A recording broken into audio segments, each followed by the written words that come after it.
다음은 현 정전 상태에서 변화가 있느냐 없느냐 이걸 좀 봅시다. 지금 정부와 여당은 자 대한민국 국민 여러분 북한과 정전협정을 체결해도 우리 현재의 안보 구조와 그리고 현재의 정전협정 상태에서는 아무런 변화도 없습니다. 절대 걱정하지 마십시오. 합해도 됩니다. 이게 정부와 여당의 입장입니다. 그러면 변화가 있을까요? 없을까요? 이걸 우리 한 가지씩 팩트로 짚고 넘어가 봅시다. 유엔군 사령부는 어제 지난 13일 발생한 북한 병사 귀순 사건에 대한 조사 결과를 발표하고 관련 영상을 공개했습니다. 유엔군 사령부는 판문점 CCTV 영상과 현장 조사 등을 통해 북한군이 군사분계선 너머로 총격을 가하고 북한군 추격조 가운데 한 명이 잠시나마 군사분계선을 넘은 것을 확인했다고 밝혔습니다. 이는 북한이 두 차례나 유엔 정전협정을 위반한 것이라며 판문점에 위치한 연락 채널을 통해 이 같은 내용을 통보하고 향후 재발 방지 대책 논의를 위해 회의를 요청했다고 덧붙였습니다. GSA 병사가 넘어왔어. 북한군이. 넘어왔는데 총에 맞았어. 넘어오다가. 쓰러졌어요. 그 누가 들어가서 건져내왔죠? 네, 한국군이 건져내왔잖아. 그러면 한국군 건져내왔으면 그때 상황을 우리 국민들한테 누가 알려줘야죠? 네? 국방부가 알려줘야 되잖아. 그런데 왜 국방부가 알려주지 않고 이 미군 사령관이 알려줄까요? 우리 국민들 앞에. 네? 맞습니다. 네. 그러면 우리가 이런 과정을 세세히 들여다봐요. 자, 북한군 GS병사가 총에 맞고 거기 쓰러진 걸 우리 군이 들어와서 끄집어내 왔는데 당연히 이 상황에 대해서 우리 군 국방부 대변인이 국민들한테 설명해야 되는데 유엔군 사령부를 대표해서 주한 미군 대변인이 설명합니다. 그러면 이건 뭘 의미하는가 하면 바로 정전협정에 따라서 판문점 이 공동경비급 GSA를 비롯해서 지금 남과 북에 있는 우리가 지금 휴전선 있잖아요. 휴전선 관리는 누가 하고 있을까요? 유엔군이 하고 있습니다. GP는 우리 군이 들어가서 다 GP 처소에 총을 들고 있지만은 거기에 대한 법률적인 군사적 관리권은 우리 군이 가지고 있는 거 아니라 주한 유엔군 사령부가 가지고 있어요. 왜? 이거는 정전협정에 따라서 정전협정을 맺을 때 남과 북이 호상 군속 충돌을 막기 위해서 4km에 달하는 밀리터리 디마케이션 라인 군사분계선을 정하고 우리 측 2km, 상대 측 북한 측에 2km 이렇게 갈라놓고 우리 측 비무지당 지대에는 우리 군이 들어가서 관리하지만은 법률적 실질 군사관리권은 유엔군 사령부가 있습니다. 그런데 이게 정전협정이에요. 이 정전협정을 이제 정전으로 만들면 정전협정이 전제할까요? 전제하지 않을까요? 그럼 이 관리권이 누구한테 넘어갈까요? 그건 또 양국에게 넘어가겠죠. 예? 양국에게 넘어가겠죠. 그건 또 어떻게 협상하냐에 따라서. 어떻게 바로 이겁니다. 어떻게 협상하는가에 따라서 좌우돼요. 북한의 경우에는 뭘 주장할까요? 우리가 하겠다. 북한의 경우에는 당연히 이제 정전협정을 관리하는 게 유엔군 사령부인데 정전협정이 끝났는데 이제 정전인데 왜 유엔군 사령부가 당연히 이거는 원칙에 따라서 한국군이 관리해야 되는 거예요. 그럼 한국군한테 넘어와요. 그러면 이 휴전선 일대가 관리권이 우리한테 넘어오는 게 좋을까요? 나쁠까요? 나쁠 것 같습니다. 왜? 아니 우리 영토인데 우리 영토의 이 북한함의 경계선을 우리가 관리하는 게 더 좋지 않을까요? 전쟁을 하게 됐을 때 우리 동맹국이 강제로 참전하는 상황이 제일 좋으니까요. 그리고 개인분이 좀 북한이 우리 대한민국 하나만 보면은 좀 얕잡아 오기 때문에 지금 5천성이 기준할 때 유엔군 소속의 판문점이어서 군사분계선 살짝 넘어왔다가 돌아갔지 여기 대한민국의 휴전선이었다면은 끝까지 쫓아와서 사살했을 거라 생각합니다. 따라와서 끝까지 따라와서. 저는 또는 예. 좋을 수도 있고 나쁠 수도 있을 것 같습니다. 예, 어떻게? 하나는 좋은 점은 아까 좀 다 말씀하신 것 같고 나쁜 점은 저희 군이 작전을 만약에 휴전선 인근에 작전하게 되면 항상 국립국관리위원회 나와서 훈련병이 뭔지 그렇지. 연합훈련 여기서 왜 하냐 어떤 병력이 와 있냐 어디까지가 목적이냐를 항상 확인하고 감시하게 됩니다. 그러니까 우리가 마음대로 군사작전을 할 수가 없습니다. 그냥 그렇죠.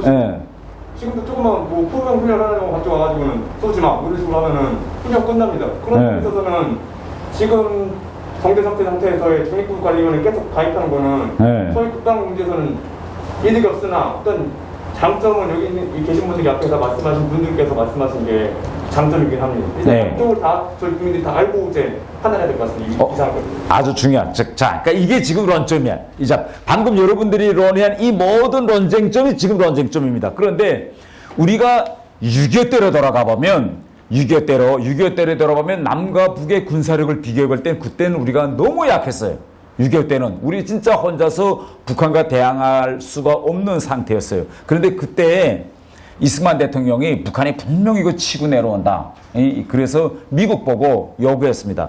만일 북한이 치고 내려온다면 어떻게 하겠느냐. 그러니까 미국이 그때 야 설마 김일성이가 친다고 안 쳐. 이승만 대통령이 아니 그래도 치고 내려오면 어쩔 건데 그러니까 걱정하지 마라. 미국이 치고 내려오면 북한이 치고 내려오면 미국이 무조건 도와준다. 이렇게 약속이 다 돼 있었어요. 그런데 6월 25일 날 치고 내려왔어요. 그래서 이승만 대통령이 트루먼 대통령한테 전화했습니다. 트루먼 대통령 각하 김일성이가 치고 내려왔습니다. 지금 서울을 향해서 북한 탱크가 내려오는데 빨리 도쿄에 있는 메가더 사령부에 지시해서 미군을 빨리 보내주세요. 일본의 도쿄에 있던 메가더 사령부, 태평양 일본 주둔군 사령부에서 그때 미군을 한반도 약속대로 한반도까지 파견하려면 얼마나 걸려야 될까요? 일주일 정도 잡을 것 같습니다. 예? 일주일 정도 잡을 것 같습니다. 일주일 또. 그래서 전쟁 다 끝난 다음에 올 것 같습니다. 2주? 아니 미국이 비행기 다 가지고 있는데 결심만 하면 메가더가 야 빨리 출격해 하면 금방 미국이 비행기 타고 안에 오면 서울에 몇 시간이면 비행기가 도착하는데 근데 25일 날 안 왔어요. 26일 날 안 왔어요. 27일 날 안 왔어요. 28일 날 바로 여러분이 여기는 지금 강남인데 강북은 28일 날 완전 점령됐어요. 28일 날도 안 왔어요. 왜 안 왔을까 미국이 오겠다고 하고. 미국이라는 건 대국입니다. 대국이 물론 대통령이 보내줄게 라고 하지만 군대를 갈 때는 대국은 참전 명분이라는 게 필요해요. 합법성. 왜 가느냐? 이 합법성 명분을 세우자는데 그때 미국은 유엔이라는 기구를 만들었기 때문에 야 유엔에서 토의해서 갈까 말까 결정해서 국제기구가 유엔이라는 국제기구가 우리한테 가라는 합법성을 부여해주는 절차를 걸쳐야 되겠어요. 근데 그때 만일 여러분 유엔 안전보장리사회에 그때 소련이 있었는데 유엔 안전보장리에서 5개 나라가 한 나라라도 거부권을 행사하면 결정이 통과 안 됩니다. 하늘이 도왔는지 그때 러시아가 불참했어요. 그래서 미국이 군대 가야 된다라는 결의안이 통과됐습니다. 그래 유엔에 오는 거예요.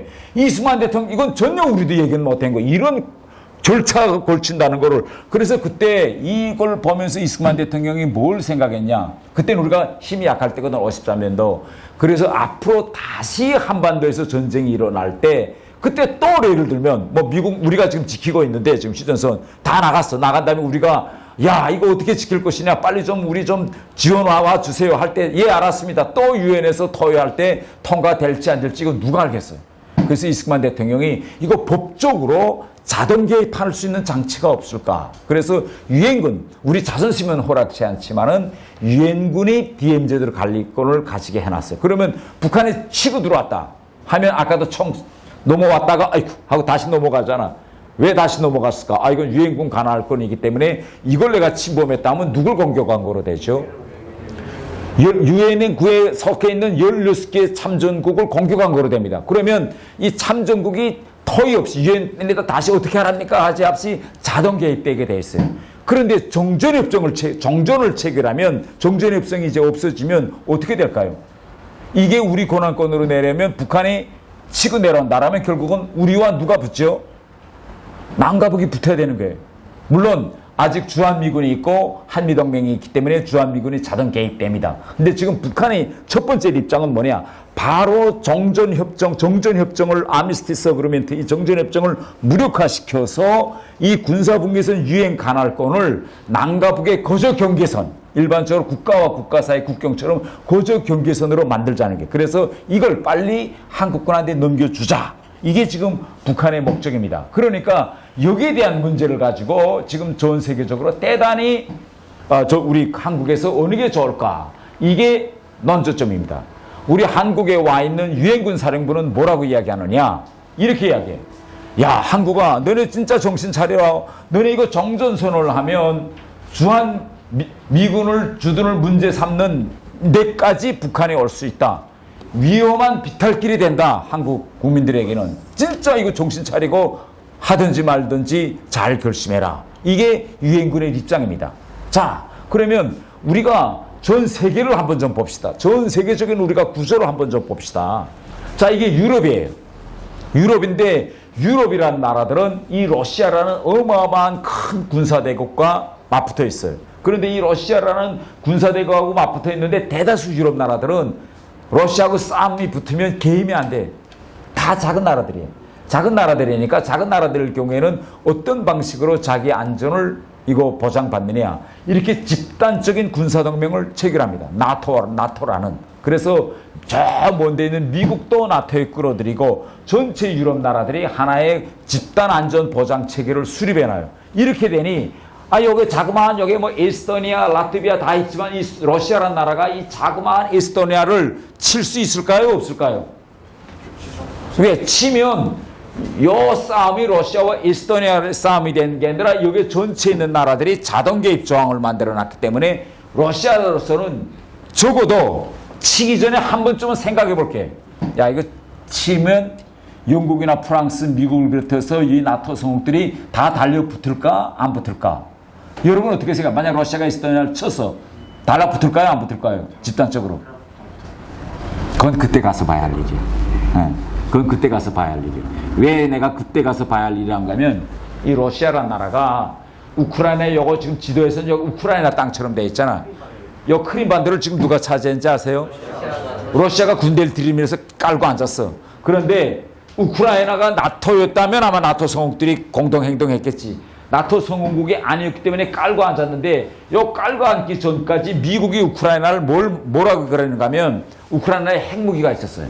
우크라이나는 소련을 갈라질 때 야 우크라이나 보고 야 네가 그 가지고 있는 핵무기를 폐기해라 없애버려. 그러니까 우크라이나가 아니 그러다가 러시아가 우리를 치면 어쩔 건데 칠 때 같이 핵무기로 싸우면 우리는 지킬 수 있다. 그러니까 미국이 러시아가 널 치면 내가 도와줄게. 그러니까 핵 없애. 그래서 우크라이나 나라가 핵무기를 다 폐기했습니다. 근데 막상 깔고 앉았어요. 미국이 도와줬을까요? 왜? 이게 바로 핵무기의 위력입니다. 우크라이나 사람들은 지금도 땅을 쳐. 야, 그때 우리가 왜 핵무기를 없앴을까? 지금 핵이 없으니까 핵 있는 나라하고 게임이 안 되는 거야. 그래서 우리가 알아야 될 거는 뭐냐? 우리와 같이 동북아시아에서 한국을 한번 보세요. 우리 옆에 있는 나라들은 다 군사대국. 일본, 러시아, 중국 이런 군사대국들 속에 포위되어 있는 우리 한국은 어느 게 가장 바람직한 안보 구조냐? 힘센 나라들, 힘센 나라 미국과 같은 나라와 군사동맹을 체결해서 결국은 우리의 안전을 보장받는 길이 가장 합리적이고 현실적이고 또 우리 실용적이에요. 이게 전 세계적으로 이런 이제 구조가 가고 있습니다. 자, 그러면 네. 우크라이나가 핵 폐기하면 도와준다는 말을 했지만 군사동맹은 아니었던 거죠. 그렇죠. 네. 네. 군사동맹 안. 그러니까 핵을 우크라이나가 안 폐기할 때 미국이 말한 게 너의 자주권은 우리가 담보할게. 폐기해. 그래 다 폐기시켰어. 우크라이나는. 네. 근데 결국은 치고 들어오니까 가만히 있잖아. 네. 그럼 왜 군사동맹을 안 맺었어요? 요 우크라이나는요.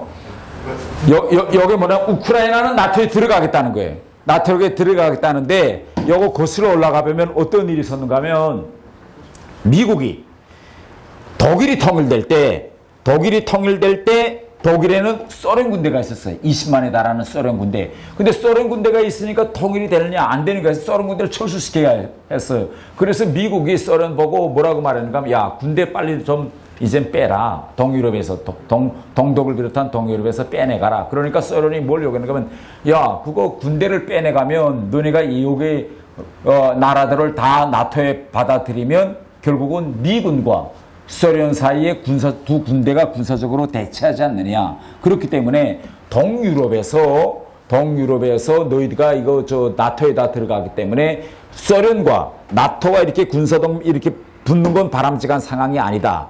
그러니까 미국이 뭘 담보했냐? 우리는 어떤 경우에도 소련의 국경연선에 나토군이나 미군을 전개하지 않을 것이다. 이렇게 약속했어요. 중간에 있었기 약속에서 소련이 결국은 그 합의에 따라서 다 군대를 철수했습니다. 독일과 유럽에서 철수하고 그 공백 기간에 어떤 일이 있었냐? 전혀 예견치 못했던 일이 하나 생겼어요. 소련이라는 나라가 붕괴됩니다. 붕괴돼서 여기가 다 원래 소련 영토였는데 여기서 우크라이나라는 나라와 이 벨라루스라는 나라가 독립국가로 떨어져 나옵니다.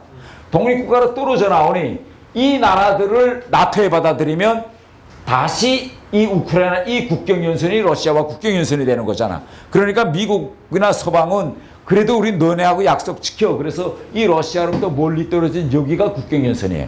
러시아하고. 이건 결국은 완충지대로 돼 있는 거지. 이 미국 소련 군대가 철수할 때까지만 해도 라트비아, 에스토니아, 리투아니아 이 세 개 나라는 독립국가가 아니었어요. 다 철수한 다음에 91년도 12월 달에 갑자기 소련 나라가 붕괴되면서 예견치 않았던 독립국가들이 여기에서 태어났습니다. 자, 그래서 다음 이야기는 이거예요. 우리가 자, 일부분들은 이렇게 주장합니다. 엊그저께도 TV에서 이렇게 이야기하시더라고. 우리 북한과 정전선언에도 괜찮습니다.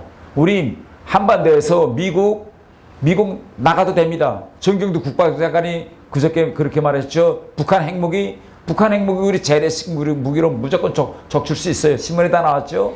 핵무기 우리 재래식 무기로 때릴 수 있습니다. 우리 대한민국 군사력 이건 정말 대한민국 군사력 강하고 우리 군세이기 때문에 지금은 괜찮습니다. 지금 남과 북이 만약 북한의 핵무기가 없다고 가정하고 시뮬레이션으로 남과 북의 군대를 전쟁으로 한번 가동시켜보면 누가 이길까요?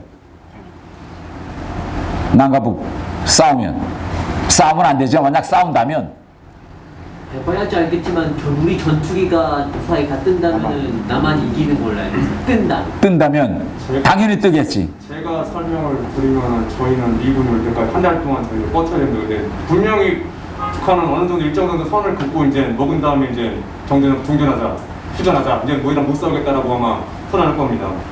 지금까지 북한이 계속 해오던 행동들은 다 대부분 다 중동에서 벌어진 일들이 재판들이기 때문에 그렇게 될 것 같습니다.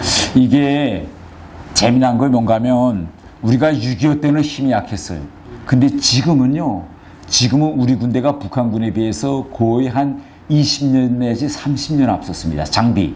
예를 들면 우리 지금 F-35 지금 들여오잖아요. 지금 현재 앞으로 우리가 전망적으로 지난해까지는 8대가 들어왔는데 전방적으로 우리가 40대가 들어옵니다. 그러면 F-35 같은 경우는 어느 정도 위력이 센가 하면요. 얘가 이거 5세대 전투기인데 레이더에 안 잡혀 스텔스 기능을 가지고 있어요. 얘가 이 방커 바스터라는 이 방커 파괴 미사일 폭탄을 2개씩 장착하고 있는데 이 40대가 전쟁이 일어나서 날아 들어간다면 결국은 2개씩 북한의 방커 때릴 거 아니에요. 이게 40대가 날아 들어가서 때린다면 북한의 주요 핵시설은 다 때립니다. 이건 사실이에요. 그래서 우리가 지금 현 상태에서 핵무기 빼고 북한이 그러니까 핵을 가지고 있잖아. 대칭으로 핵을 빼고 남과북이 붙었을 때 컴퓨터상으로 보면 우리가 이기는데 우리는 이런 점을 한번 감안해야 돼요. 지금까지 역사를 돌이켜보면 이렇게 대국들 속에 자그마한 나라가 있어. 그래서 이 자그마한 나라가 둘이 분열되어 있을 때 분열 당사자들 사이에 일이 터져서 뭐 전쟁을 하든 뭐 체제 통일을 하든 밀고 당기고 할 때 승패는 누구에 따라서 달려있을까요? 뒤에 누군가가 강대로 있냐고. 바로 거기에 달려있는 거예요. 남과 북의 힘, 이거 남과 북의 힘, 이거 누가 센가? 여기에 따라서 승패가 달린 것이 아니라 지금 남과 북에서 누가 누구를 등에 업었는가 여기에 따라서 달라진 거예요. 만일 우리 한반도에서 유엔군 사령부가 없고 주한무기는 나가. 그래서 무력 상태로 보면 우리가 더 우월해. 비행기도 더 현대적이고 우리 잠수함, 배, 탱크 뭐 다 세. 그런데 만약 남과 북이 붙었는데 여기에 미국은 가만히 있고 러시아와 중국 애들이 개입한다면 어떻게 될까? 러시아, 중국이 개입한다면 적화 통일이 먼 날이 아니었습니까? 러시아와 중국이 개입한다면 내용이 달라지는 거예요.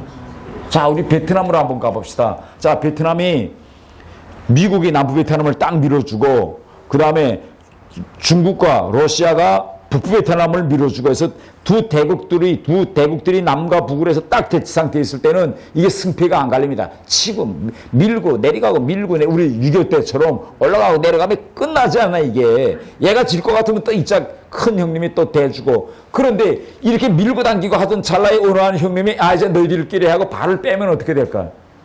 그러면 형님을 잃은 쪽은 밀리는 게 바로 베트남이 이렇게 된 겁니다. 남부 베트남이 북부 베트남에 비해서 비행기도 많고 군대도 많고 이거 무장 장비도 현대적이었는데 남부 베트남 군대를 대주던 미군 형님들이 74년대 떠났어. 남부 베트남에서. 이제 너희끼리 해봐. 너희가 무장 장비도 좋잖아. 비행기도 좋은 거 다 줬잖아. 그러니까 2년 있다가 76년도에 북부가 치고 내려왔어요. 북부가 치고 내려오니까 남부가 전투다운 전투 한 번도 못 해보고 그냥 손드는 거예요. 예. 그래서 우리도 남과 북의 이 군사적 이런 현실을 들여다볼 때 항상 남과 북의 이 힘 균형을 자꾸 보지 말고 조금 더 높이 서서 만약 남과 북이 붙었다 이럴 때 미국은 우리를 안 도와주는데 북한 쪽에 중국과 러시아가 서 있다. 이럴 때는 판이 어떻게 될까? 이걸까지를 생각하고 우리는 미래의 안보 구조를 수립해야 됩니다. 자, 그래서 정전협정 상태에서 변화가 있느냐 없느냐. 저는 정전협정을 만약 체결한다면 북한의 1차적 요구는 바로 DMZ 관리권을 유엔군 사령부에서부터 넘겨받아라. 그래야 진정한 정전협정 이행이다. 이렇게 주장할 거고 우리도 지금 작전권도 넘겨받기 때문에 또 우리 정부도 넘겨받으라 할 거예요. 그래? 우린 주한 미군이 기회에 넘겨받아. 그러면 일단 이건 넘겨받는 순간에 유엔군 사령부는 해체됩니다. 네, 이건 해체될 수밖에 없어요. 왜? 군사 기능이 없는 게, 할 일이 없는 게 한반도에서. 할 일이 없는데 유엔에서 왜 돈을 대겠냐고. 미군도 지금 방위비 부담 안 하겠다고 하는데 유엔이 이걸 돈 내? 안 할 겁니다. 그러니까 북한은 이런 걸 지금 노리고 하고 있다. 이렇게 이제 우리는 볼 수 있겠습니다. 그래서 정전 상태에서 변화가 있느냐 없느냐 이건 변화가 꼭 있습니다. 자, 그 다음에 우리가 한 나라의 안보 구조를 좀 봅시다. 안보 구조에서 아무 나라나 볼 때 자기 나라의 평화와 안보 구조를 생각할 때 제일 먼저 생각하는 게 뭔가면 이 보장성 문제를 제일 먼저 생각해. 보장. 과연 이러한 안보 구조가 우리나라에서 평화를 끝까지 유지할 수 있을까 없을까? 이걸 첫 번째로 다 생각해요. 그 전 세계 모든 국가들은. 그러면 우리는 이걸 한번 생각해 봅시다. 1953년 7월 27일 날 전쟁이 끝났어. 그리고 오늘 현재까지 한반도에서 전쟁이 일어나지 않았습니다. 국부적인 충돌은 있었지만 전쟁은 없었어요. 그러면 왜 전쟁이 없었을까? 기본 원인은 뭘까요? 한미동맹. 그 다음에 억제력입니다. 어떤 억제력?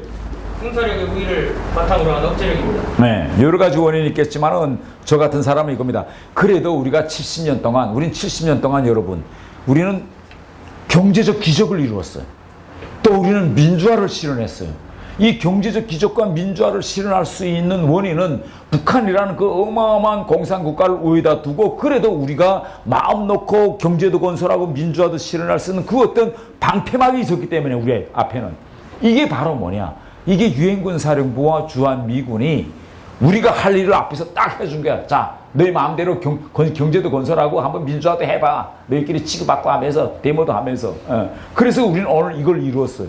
그러면 나 같은 사람은 이렇게 생각해. 아니 이런 좋은 안보 구조를 이루어서 지금 우리가 경제적 기록도 이 정도 먹고 살만하게 됐는데 왜 이걸 지금에 와서 우리가 파기하고 새로운 길을 간다? 과연 이게 옳은 길일까? 여기에는 리스크가 없을까? 이 보장성 문제가 대단히 중요한 문제입니다. 두 번째는 비용 문제예요. 이 세상에 그 나라도 군사력과 안보를 유지할 때 과연 얼마나 돈을 써서 어느 정도의 평화 구조를 유지할까? 돈 문제입니다. 여러분, 지금 여러분들이 평균 얻는 소득에서 몇 프로 세금으로 받으세요? 소득에 따라 다시면 한 20% 정도, 10에서 20% 사이로. 자, 그러면 우리 한 20% 바친다고 봅시다. 평균적으로 전 세계적으로 한 14%부터 25% 사이의 사기 소득을 국가에 바칩니다. 이게 돈에 관한 문제잖아요. 그런데 자, 이걸 우리 힘으로 한다. 앞으로 우리 힘으로 한다. 자, 북한은 핵무기 가지고 있어. 또 북한 뒤에는 중국과 러시아가 있어. 그러면 우리 힘으로 한다면 국방비를 우리가 더 늘려야 될까요? 줄여야 될까요? 늘려야 됩니다. 그러면 여러분들의 세금이 올라갈까요? 줄어질까요? 올라갑니다. 당연히 세금이 올라갑니다. 그래서 전 세계 그 어느 나라들은 요 두 번째 비용성 문제를 신경 써요. 그래서 야, 지금 요 정도 우리가 군대를 이용하는데 요 정도 국민이 세금을 내는데 약간 불안하다면 어떻게 할까? 그러면 돈을 더 올려서 미국에서 새로운 전투기를 사오든지 뭐 킬체인과 같은 새로운 미사일 방어망을 구축하든지 어쨌든 정부는 국민의 안전을 위해서 이 세금 문제에서 더 세금을 쓸 것인지 말 것인지 돈을 더 거둘 것인지 말 것인지 항상 생각하게 돼요. 그런데 지금까지는 우리가 물론 우리 국방비 예산이 대단히 많이 비용 예산에서 많이 차지하고 있지만은 앞으로 지금의 현 안보 구조를 새로운 거로 바꾼다면 저는 뭘만 확신하느냐, 이 비용이 올라갈 겁니다.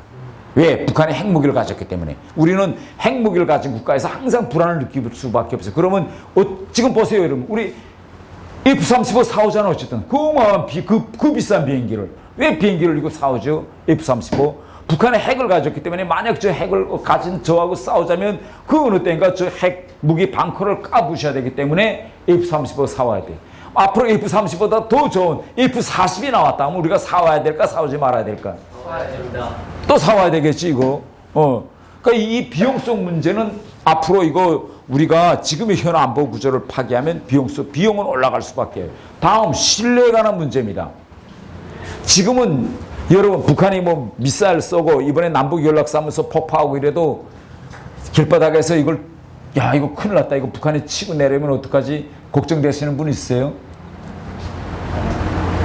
저는 솔직히 걱정됩니다. 솔직히 걱정돼. 이거 주식시장을 보면 돼. 주식시장을 보면 이게 걱정이 되느냐 안 되느냐 딱 봐요. 주식이 뭐 북한이 미사일을 쏘든 뭐 연락사무소를 폭파시켰던 주식시장의 안정을 유지하면 걱정한 사람은 없다는 게. 만약 걱정이 된다면 어떻게 될까?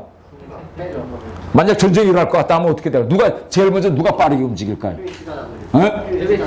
맞아. 제일 빨리 움직이는 게 해외 투자. 해외 투자가들이 돈을 뺍니다. 불안한 시장에서는. 그러면 주식이 어떻게 될까요? 폭락하지. 그러니까 해외 투자가들이 돈을 빼. 해외 투자가 돈을 빼면 두 번째는 누가 돈을 뺄까요?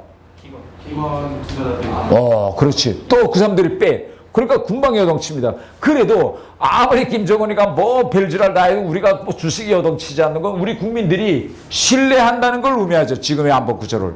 그렇죠? 앞으로 우리가 새로운 안보 구조를 한다. 지금과 같은 저 정도의 신뢰성이 유지될까? 가봐야 되겠지만은 저는 이러한 점들이 대단히 이제 그래서 저는 이렇게 생각해요. 네. 이 정전 상태에서 정전으로 넘어가서 만약 우리 안보 구조에서 그 어떤 변화가 일어난다면 보장성, 비용성, 신뢰성 이 분야에서 대단히 약하게 될 것이다. 만약 유엔군 사령부가 나가고 주한미군이 약화된다면 여러분들이 군 복무기간에 제일 신경 쓰잖아요. 정전선언 하고 보면 제일 먼저 많이 올라오는 댓글이 이겁니다. 정전선언 되면 군대 안 나가도 되느냐? 이게. 앞으로 정전선언이 나면 군대 안 나가도 될까요? 어떨까요? 더 늘어납니다.